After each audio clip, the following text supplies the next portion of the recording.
presenter myself. Hope Thomas Donatoni. I'm greeting you in the Blackfoot language, and I'm saying hello, good morning, because it's morning for me. And the good news is for you, it's my morning, but the bad news is I didn't sleep last night. But so I'm here to present on behalf of my team on the Holos model, and you already understood that the Irish version is based on our Canadian version. So I'm going to tell you a little bit of the story, where we're coming from and how we're trying to engage Canadian farmers. So just a quick explanation that we're trying to cover all of Canada, all the livestock that are present in Canada, as well as a long list of crops that we have numbers for. I can't say we have all the crops in there that are grown in Canada, but we at least have all the major crops in there. And we developed the model under two guiding principles. One is transparency. And so we have an algorithm document that lists all the equations with the scientific reference where they come from. The model comes with a whole number of defaults because the assumption is always if you start a farm from scratch, it's going to take you 2 hours probably to populate it. So we're trying to basically pre-populate the model with farm information that is approximately regionally representative, so the farmer can go in, do a couple of changes, and then be done in hopefully 5 to 10 minutes. We also managed to convince the Canadian government that we can go open source with the model. That was a process of 4 years, and they had to write a completely new policy for us to be open source. But I'm playing the long game, so it's like it's part of the nature. Right now, we only have the calculation core open source. We are currently debating with our IT department that we're also allowed to get the interface open source, and they're slowly coming around to this. So I'm fairly sure it will come. The second guiding principle is reliability, and as I already said, it's based on peer-reviewed science, and we're aligning it as much as we can with the National Greenhouse Gas Inventory. So why is that? I come from process modeling. I used the DNDC model in my PhD as well as my postdoc time. And when I got this position, I was faced with an emission factor model that is very simplistic. And I embraced it because I figured, well, here we have a model that non-academics can readily use. The NIR is based on the census of agriculture, so it requires data that are fairly readily available from the farmer. And if you can build a model around this and give this to farmers, you can basically bridge between national inventory, policymakers, and farmers and get them all to use the same tool. They may differ on opinion on what they want to implement, but at least we have the same methodology. What I then continued to realize is the point that, and we talked about the Paris Agreement and emission reduction targets, but the point is basically the NIR, the National Greenhouse Gas Inventory, is the vehicle with which we're internationally negotiating about emission reductions. So that means, in contrary, if it's not in the inventory, it basically hasn't happened yet. So one of the goals then is to say we can make our inventory transparent, but by making it open source, we can also open it up, say, let's help us more people, to develop the inventory and find ways to update it with practices that farmers are actually doing. So this is us from the left. I'm Mantle, our data technician, also our data and quality assessment department. Erin McPherson next to her, everything that you see in the interface, the model that's coming out of the sense with the help of a number of co-op students. Dr. Sarah Pogue is basically who keeps the control over the algorithm document and makes sure that everything works out as intended. And then I do anything from communication, networking, collaborating with people, making sure that we get the data that we need, engage people about data that we could need to update the inventory and so on. Little Bombo, this is Erin's cat and this is mine. In the Canadian government, positions are usually abbreviated. So we have EGs, BIs, and I'm an SERES. And so my managers were asking when I said, like, I have 4 people in the team, and they were like, what is with these 2 junior tags? And I said, they're cats. they're like, what are cats? Like these little furry pets. And it's like, oh, okay. They were assuming I was talking about some new position abbreviation. So when I arrived in Lethbridge in 2012, the Holos model was nothing new per se. The idea started in the late 1990s under the direction of Dr. Henry Jensen, who developed the idea of a GHG farm model. This was IPCC Tier 1 Excel spreadsheet, but then the team carried on and brought out in 2004 what we now refer to as Holos Classic. And this was a simplified version. It was still very IPCC Tier 1. There wasn't a whole lot of complexity in the model, so we had like pre-made mitigation options. You couldn't really play around with your farm at all. And so it was rolled out in a series of workshops to farmers as a kind of education tool. And the feedback was generally relatively positive. They did say like they appreciated to learn about greenhouse gas emissions, but also mentioned that as long as they don't know how much mitigation practices are going to cost them, they wouldn't budge at all. And also they would like to represent their farms better. And so that led then to the development of Holos research that came out basically the year when I joined. And I then started work with our local economists to start bringing economics into the model. So that was then what we now call Holos version 3. And then in 2016, we started with a complete rebuild of the model to update it basically with a modern interface, more complexity, update the inventory, the updates basically that happened with the inventory, and work with stakeholders more directly in the interface design. So of course, then the question is always, and this is basically what the title is also about, like how do you get people to use it? Now you have this wonderful model, but how do you get it out? And this is of course also something I'm in a public service position, so my managers keep asking like, how much more money do I have to invest? Like, we're keeping these people around employed because money and like you're dabbling around and like, where's the return? So that said, we have gotten little external support because we are a national program, so we're trying to cover all of Canada and all of the livestock. So when I go to Canadian cattlemen, they basically complain that I include dairy. If I go to Alberta province, they complain that I also include Saskatchewan, and so then you're back with the federal government to get funding in the first place. For us, tricky is too, we're not tracking any downloads because any person could download and then distribute it from there. They could also download it multiple times, so the user number is not really reflected by the number of downloads at all. And we are also not collecting any data. So that was part of the decision making to say the Holos model is a desktop application. So you have the model on your computer. It only requires the internet to show you the map and to download climate data. So we'll transmit your location to a NASA server to get the climate data. Everything else that you input stays with you on your computer. You can decide to export it and to send it to somebody else. We don't know what you input. There is, and we have been asked by the IT department, like, could we collect this data to find out more about what farmers are doing? But the model is an exploratory tool. The question to ask is what if, not what is. And so we wouldn't know whether the data that farmers input or users are real farm data or just scenarios. And so that's why I managed so far to convince my compatriots in the public service that this is not a source for data that they need. That said, the IT department right now is basically trying to force us to go web and cloud-based, and we're trying to fight back and say like, no, our stakeholders say they want data privacy, and we want to stay a desktop-only application. Last but not least, we did go open source, and that means basically now everybody can compile it on their end, and we have no control who does it.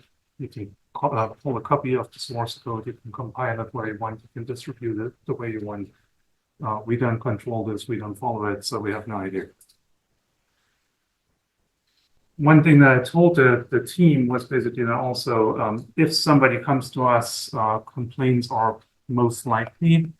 And I told him too, it's good news when people complain about the model because it means they actually care about it.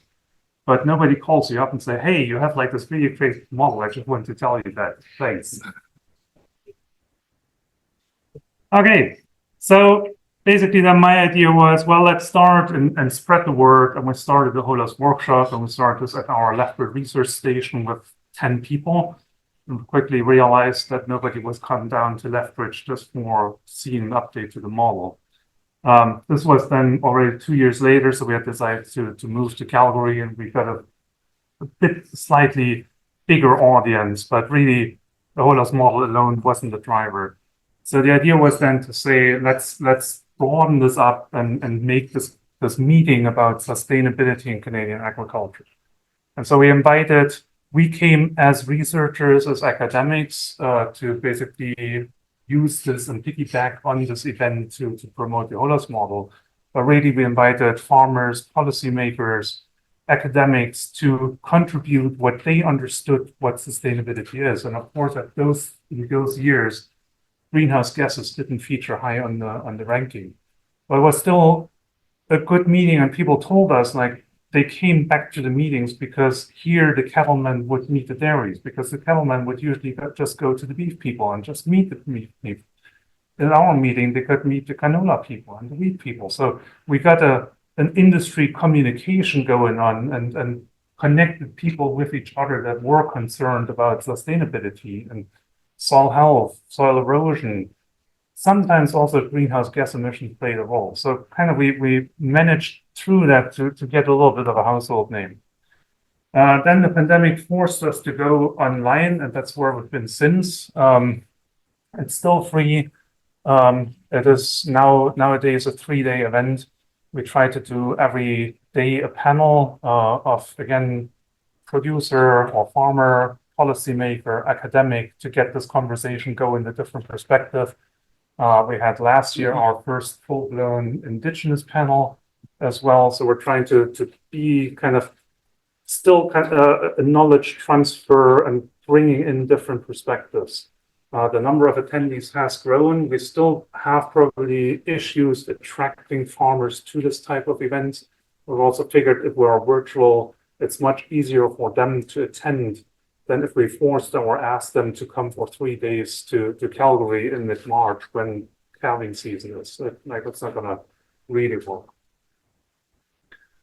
So the question then also was for us to then think about what do users actually want? And so when I came, it was always about like delivering the model to farmers. Until I asked the question, like, why are we limiting this to farmers? There's many people that would have a use in such a model. But just in the example of farmers, in terms of greenhouse gas reduction, probably the most that you get response to is basically a question of carbon credits. Unless you go to small scale family farms, then land stewardship comes into play, and like the long-term thinking of keeping this land in the family and keeping the land productive. The moment you go into industrialized agriculture, long-term vision doesn't usually register high unless you consider 10, 20 years long-term vision. We also then looked at food processors, supermarkets, and they come in nowadays basically with the question of carbon footprints as a marketing tool. And this is just to remind you that food processors, their primary concern is sales, not sustainability. They use this as a means to get more market share. So right now, yes, carbon footprints might be a good measure that they want, but whether this persists over time is another question. Here, the question too, there is a difference between a farm greenhouse gas budget as the inventory does it, where you actually count for reductions and you see that the emissions go down. A lower carbon footprint doesn't mean that that emissions have gone down. It may just have been the productivity that went up. And we have this example with the Canadian beef industry. Carbon footprint improved by 14%. The emissions are still exactly the same. Policymakers is basically here, and this is a Canadian context where the federal government, but we have provincial governments and they have their own jurisdictions and rules. And so they also have partially their own GHG accounting that doesn't align with the inventory. So it's a complicated matter. If you do know about Alberta province a bit, then you know that we're the province of oil sands, and we have a premier right now that thinks oil sands are the greatest thing of the world. And so unsurprisingly, with us coming in at GHG accounting and emission reductions, we're not really favored. So the second point then was basically to think about interface design, because this is where the user interacts with the model. And this is a screenshot of our original Holos Classic. You can see that, well, the color scheme does look really outdated, but it's also, when you're within government, there's like this corporate color scheme that you have to use, and that was the color scheme of the time. So needless to say, we did step away from this, and you've seen screenshots basically from Badan already on this model. So that's it's a fairly one-to-one transition. So in terms of then what we achieved, and this is basically my proud story. AFC started what is called the Living Labs for Agricultural Climate Solutions. This is money for external organizations to work with farmers to implement EMPs that reduce emissions. And we were offered as one of the ways how they can report their emission reductions. And we had basically success in the sense that 11 out of 14 living labs opted for the Holos model. This is probably we're a victim of our success of trying to promote the model in the first place. This is probably also the first time we have a massive amount of farmers that actually make use of the model through a representative. I don't know, and this is again, we don't really know because farmers usually don't contact us. We have the occasional interaction where they call us up and say, hey, I'm using the model, how do I do X, Y, Z? But this is like very occasional. Then with our conference, we basically grew this over time, and as the annual training that we give for the Holos model, we're now steady at 100 to 200 people that take the training every year. So that might also be a sign of how many people then continue to use. What I then approached, and this was realizing, so to say, that with a GHG model and you go to farmers and ask them to use it, you're not going to get very far. Partially because farmers' age was a topic earlier on. We have an getting older farming population in the first place. We had in 2004 farmers take part in the workshop that didn't know how to start a laptop, and those are still around and farming. So my approach then to this was to say, if we can't reach the farmers of today, then let's reach out to the farmers of tomorrow. And this has been very successful. Rochelle has been victim of our success in this case. At the University of Guelph, Claudia Martin-Riddell is running a climate smart soils group, and part of that course is then that the students use the Holos model on 3 different farms that are pre-made and test different practices on how to lower emissions. What that has resulted in is basically that some of those students have now moved into positions with farmer organizations and actively start promoting the Holos model because they found it useful in their studies, not because I asked them. I mean, I could have. We also then, and this is essentially the big breakthrough really came when the Canadian government said we want to have emission reduction targets in agriculture, even though they're not binding, but they made it public that they want to reduce methane and nitrous oxide by 30%. And this is then where producer organizations contacted us and said, like, we need to know what our baseline is in the first place. So we just had a call last week with the Ontario grape growers. And we can't really help them yet because we don't have numbers, but we have a battle plan on how to help them out. But that then also triggered that we do get increased interest from different government departments that now became aware of the Holos model and who have a use for this in their setting. That said, I'm quite careful. There is, of course, this risk that the Holos model is being used in a regulatory context.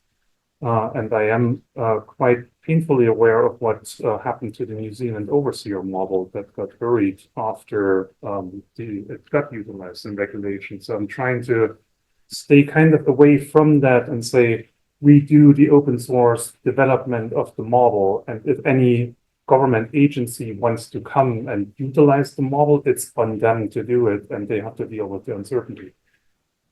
This maybe also comment to Rodrigo again, because we're using national inventory, we're using emission factors, and so they're never going to be as accurate as a process model. But the beauty is also that emission factors are tied to practices. And for a farmer, a clear decision that says this practice is better than the other is a more meaningful output than the scientific answer that says it depends on whether you have a dry year or a wet year. So now we have a couple of provincial governments that use it as well. In terms of breakthrough, then we were successful. Farm Credit Canada is a crown corporation that lends money to farmers, and they quite recently adopted the Holos model into their Ag Expert suite. Ag Expert is basically farmers input their data and they get kind of an economic feedback on how this works. Logiag is a Quebec company that was into nutrient recommendations, and they wanted to get into the carbon market, so they adopted it. And there's a number of fledgling carbon credit companies like GHG Registry and Cancer that are looking to make use of the Holos model, and we're happy to try and support them as much as we can. And then I should mention, even though it's repetitive, so say that we have an Irish partner that works on the Irish model version, but we do have already contacts with Norway back in 2013, and they developed their own Excel version of the Holos model. We do get the occasional requests. Before the war broke out, I had the contact through the World Bank. They asked whether we could basically provide a Ukrainian version of the Holos model, which I said, well, we have 4 people. We try to cover all of Canada. So you're happy to have the source code, but you need some people on your end to actually do the heavy lifting. So this is just to show how many people actively work on the Holos model. There's many, many more because we do work with researchers across AFC and Canadian University that provide us their data. And I'm happy to basically lend my name to their project application if they think it helps, just for the sake that we do get more data available that helps us to update the inventory. The QR code should send you to our GitHub page. If it doesn't, be in touch via email. It will reach us. The model is open source. It will stay open source. We're happy to help you if you want to adopt it to any other country, where we're certainly there to lend advice. But as I said, we can't do it for you. So you ideally need at least somebody who is familiar with your national greenhouse gas inventory and somebody who can full-time program. That's it.